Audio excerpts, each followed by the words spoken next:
On June 1, 2025, Ukraine carried out one of the most daring and sophisticated strikes of the entire war, an operation that stunned military analysts across the globe. The mission, codenamed Spiderweb, led to the destruction or severe damage of over 40 Russian strategic bombers stationed at 4 air bases deep inside Russian territory: Ivanovo, Diaghilevo, Engels, and Olenya. This single operation eliminated nearly a third of Russia's strategic bomber fleet. The aircraft hit included the Tu-95MS, Tu-22M3, and even the cutting-edge Tu-160 Blackjack. These bombers aren't just expensive, they're extremely difficult, in some cases impossible, to replace. Ukrainian sources estimate Russia's losses at over $7 billion. But how was this even possible?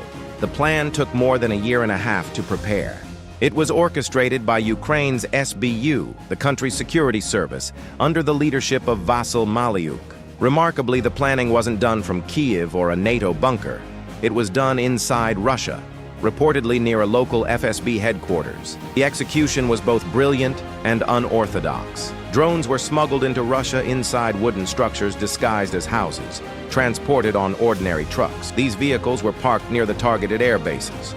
Then, remotely, their covers opened, releasing swarms of small drones, each about 15 inches wide, armed with anti-tank grenades. More than 100 of these drones were confirmed to have launched.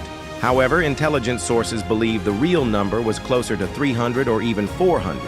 Some trucks caught fire before reaching their targets. And what's more astonishing, some of these drones were autonomous, powered by AI algorithms capable of visually identifying and selecting bomber aircraft as targets. One of the bases hit, Belaya, is located over 4,800 kilometers from Kyiv in Siberia, a location previously considered beyond the reach of Ukrainian attacks. Olenya Air Base in the Arctic, a vital hub for Russia's nuclear aviation, was also struck. And while unconfirmed, there are reports that the headquarters of the Russian Northern Fleet in Murmansk, where nuclear submarines are based, was also affected.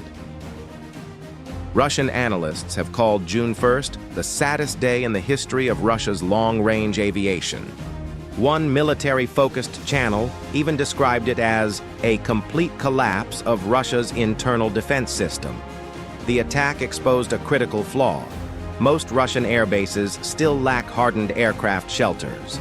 This vulnerability, pointed out by Western analysts for years, now stands in plain view.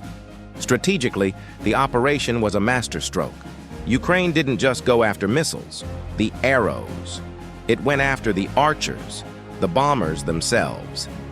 By doing so, it significantly reduced Russia's ability to launch large-scale missile and drone attacks on Ukrainian cities. These bombers are a key part of Russia's nuclear triad, and their destruction weakens Moscow's second strike capability.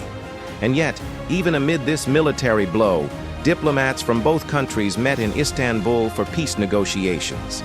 Ukraine demanded a full ceasefire, the return of prisoners of war, and the repatriation of deported children. Russia, on the other hand, labeled the strike a terrorist act and downplayed the true extent of the damage. June 1st, 2025 will be remembered as a paradigm shift in modern warfare. It proved that smart tactics, stealth technology, and bold execution can bypass even the deepest defenses. No distance is safe.